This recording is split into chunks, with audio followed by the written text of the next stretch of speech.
Be doing subject English of class 7th। ये हमारा 5th period है। अब हम आगे देखते हैं। Choose the correct answers, choose the and tick the correct answers. The eyes of the happy Prince were filled with dash. तो उसकी आंखें किससे भरी हुई थी? टीयर्स, आंसुओं से। The prince lived in the place where dash was not allowed. किसको अलाउ नहीं था? सौरो को। The little boys dash has nothing to give him. तो उसके फादर किसके पास खाने के लिए नहीं था? मदर के पास। The bird had dash on the table besides the women cords. क्या रखा था चिड़िया ने? Ruby. The young man found the beautiful sapphires lying on the. और उस इंसान को ब्लू कलर का सफ़ायर कहाँ मिला था? टेबल पे। द बर्ड किस the happy Prince and fell down at its dash. तो बर्ड मरने के बाद वो कहाँ गिरी थी? उसके फीट पे गिरी थी। अब ट्रू और फॉल्स देखते हैं। The rain made swallow all wet. वो स्वॉलो बर्ड जो है किससे भीग गई थी? बारिश से भीगी थी। फॉल्स, उसके आंसुओं से भीगी थी। Happy prince himself went to the poor women to give the ruby. तो क्या हैप्पी प्रिंस खुद गया था रूबी देने के लिए? नहीं, false.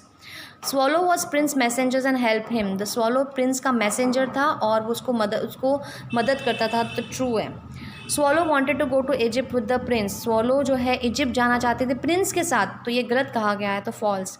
The prince knew the swallow must go off to Egypt. तो प्रिंस को पता था कि उसको इजिप्ट जाना है, तो true. Swallow didn't help the prince because he had left Egypt. तो स्वॉलो ने उसको हेल्प नहीं किया, तो ये फॉल्स है। ठीक है ना। तो ये आपको करना है क्लास वर्क में टिक वाला। और ये अब देखो होमवर्क में डी, ये 4 क्वेश्चंस तो मैंने लास्ट वीडियो में आपको बता दिए थे। Why did the play right look happy. अब ये आपको आंसर्स करने हैं कि प्ले राइट क्यों खुश था। द प्ले राइटर जो था ना, ये यहाँ पे, तो the play writer was happy ऐसे लिखने के बाद as he found the beautiful sapphire lying on the bed he cried. Cried के जगह पे लिखना है thought that is from some great admire. Now I के जगह पे ही लिखना है क्योंकि पास्ट टेंस में था। He can finish his. My के जगह पे हिज लिखना है प्ले। ओके, तो ये थोड़ा सा आपको एडिटिंग करना पड़ेगा आंसर लिखते वक्त। हम वो लैंग्वेज नहीं लिखते हैं। नेक्स्ट है why was the little girl who was selling matches crying. तो जो माचिस बेच रही थी वो क्यों रो रही थी? तो आपको ये आंसर यहाँ मिलेगा।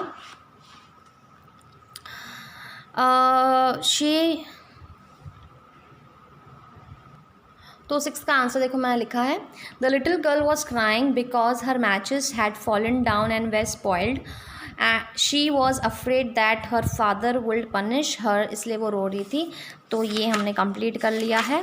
क्वेश्चन आंसर सारे कंप्लीट कर लिए हैं। क्वेश्चन आंसर्स आपको नोटबुक में डी वाला सेक्शन नोटबुक में करना है। अब ई वाला तो ओरली पूछा है, तो आप खुद भी कर सकते हो। जैसे where had the friends of bird gone. तो उनके फ्रेंड्स कहाँ गए थे? इजिप्ट में। ठीक है ना, ओरली क्वेश्चन है। इसको करना नहीं, बस आप पास में इसके आंसर्स लिख लो। What were running down from the gold faces of the prince. तो क्या गिर रहा था? टीयर्स, आंसू।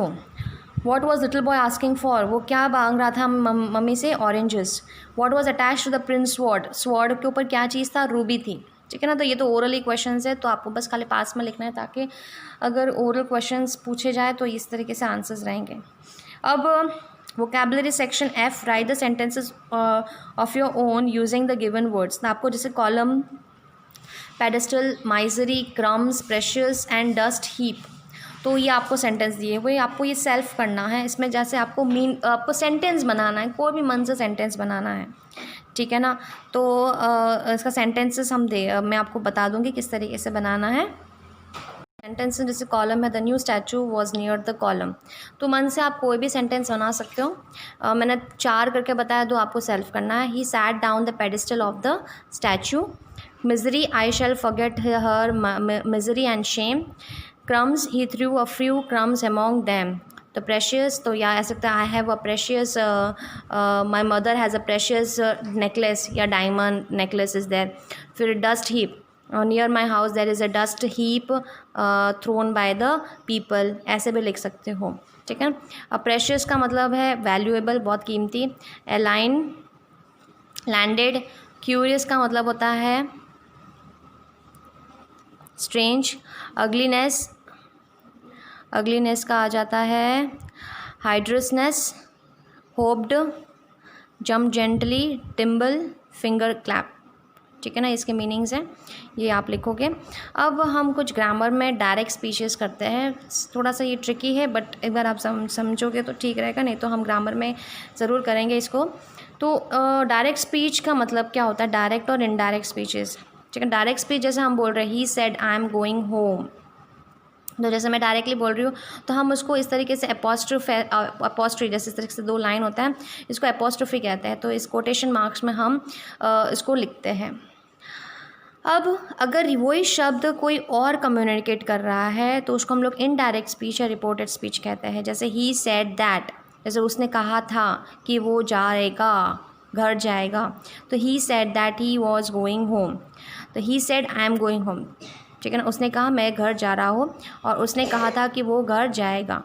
तो इस तरीके से ये इनडायरेक्ट वर्ड हो जाते हैं, वो इनडायरेक्ट वर्ड हो जाते हैं। She said my sister is writing a book, she said that her, तो माई का क्या हो जाता है, हर सिस्टर। अब ये प्रेजेंट टेंस होता है और उसका जो है हम आंसर लिखेंगे पास्ट फॉर्म में लिखेंगे।